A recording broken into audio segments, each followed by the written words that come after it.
Albert Spica, the titular thief, in Peter Greenaway's 1989 masterpiece The Cook, the Thief, His Wife and Her Lover, stands as one of cinema's most visceral, repulsive, and unforgettable antagonists. He is not merely a villain in a story, he is a force of pure, unadulterated entropy, a grotesque embodiment of consumption, brutality, and a pathetic, flailing aspiration for a culture he can never truly comprehend. Portrayed with terrifying, larger-than-life bravado by the late Sir Michael Gambon, Spica is a character whose every action, word, and even his physical presence serves to dissect the violent intersections of power, class, appetite, and misogyny. The film introduces Spica at the zenith of his perceived power. He is a crime lord who has amassed sufficient wealth and influence to not only command a gang of thugs but to also buy his way into a semblance of high society. His purchase of the haute cuisine restaurant La Hollandaise is the cornerstone of this pathetic facade. For Spica, the restaurant is not a business venture in the traditional sense, it is a prop, a stage upon which he can perform his idealized version of refinement and sophistication. Every night, he holds court at the head of a long table, dressed in increasingly extravagant and color-coordinated costumes, a key visual motif in Greenaway's meticulously designed film holding forth on the nuances of French cuisine. He lectures his brutish, uninterested underlings on the proper way to eat, the origins of dishes, and the importance of presentation. This performance is a desperate attempt to cloak his inherent vulgarity in a veil of culture. However, the facade is paper-thin and constantly ruptured by his own actions. His appreciation for food is immediately contradicted by his disgusting table manners, his loud, boorish speech, and his profound xenophobia towards the very French staff who create the cuisine he claims to adore. He threatens the brilliant chef Richard Borst, a foreigner, asserting that he wouldn't last long without Spica's protection, a clear indication that his relationship with culture is one of domination and ownership, not understanding or respect. His power is further shown to be dependent on corruption, with the local police firmly in his pocket. This allows him to commit acts of breathtaking violence within the restaurant with impunity, such as having a debtor named Roy beaten and humiliated by being smeared with dog excrement in front of all the patrons. This act is a perfect microcosm of Spica's character. He defiles the very environment of refined elegance he seeks to create, revealing that his true nature is one of filth and degradation. Spica's villainy is multifaceted and absolute. He is a nexus of nearly every form of human cruelty. The pretentious brute, Spica's defining trait is the dissonance between his aspirational self-image and his true nature. He is profoundly stupid, openly proud of his ignorance, particularly of literature, which he holds in contempt, and possesses only a rudimentary cunning that serves his immediate, violent impulses. His attempts at sophistication are nothing more than a parrot-like repetition of terms and concepts he does not understand, making his pretense both laughable and sinister. The misogynistic tyrant, his relationship with his wife, Georgina, is the central engine of the plot and the clearest window into his soul. He views her as his most prized possession, an accessory to complement his new status. He describes her as having a heart of gold and a body to match, reducing her to mere physical and metaphorical attributes that reflect well on him. His ownership is enforced through constant verbal abuse, belittlement, physical manhandling, and, in one of the film's most harrowing scenes, a brutal rape. This act is not motivated by passion but by a need to assert absolute dominance and shatter her spirit, especially after suspicions of her infidelity begin to surface. The sadistic bully, Spica's violence is casual, creative, and utterly without remorse. He thrives on the humiliation and suffering of others. The fork stabbing of the prostitute, Cynthia, who reveals Georgina's affair as a sudden, explosive act of rage against someone who dared to mock his ignorance.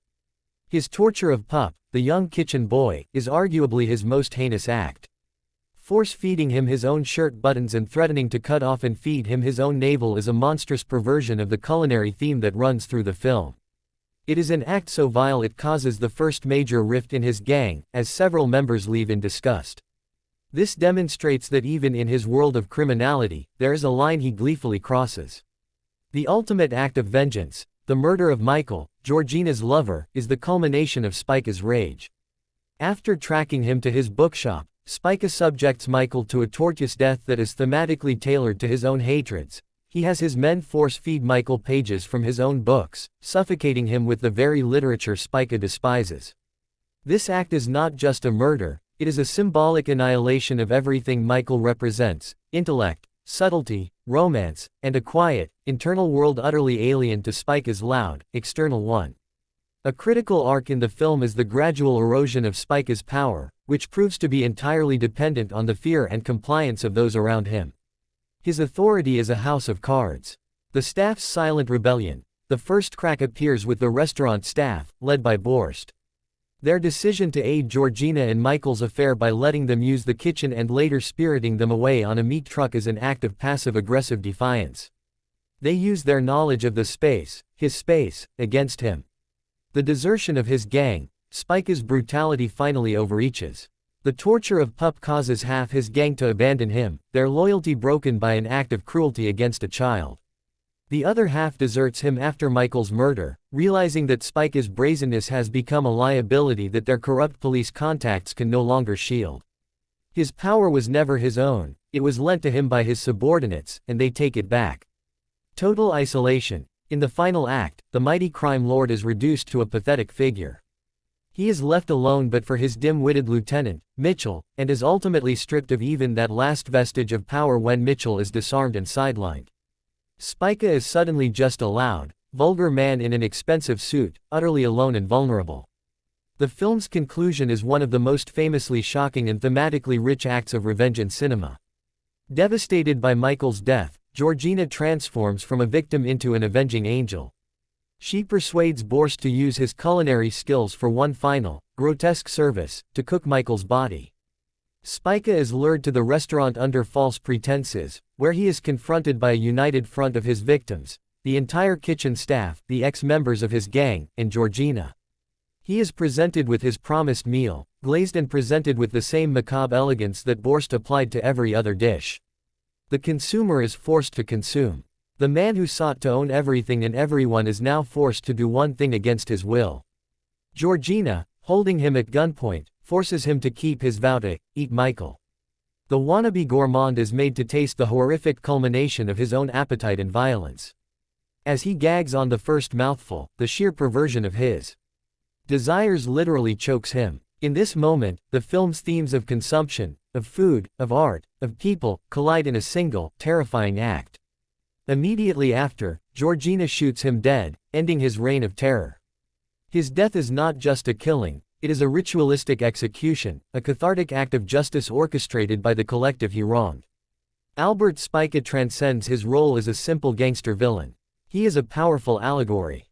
Critique of Thatcherism. The film was made in late 1980s Britain, and Spica is widely interpreted as a scathing critique of the Thatcherite ethos. He is the ultimate vulgarian nouveau riche, using wealth and brute force to buy his way into cultural institutions, which he then corrupts and defiles from within.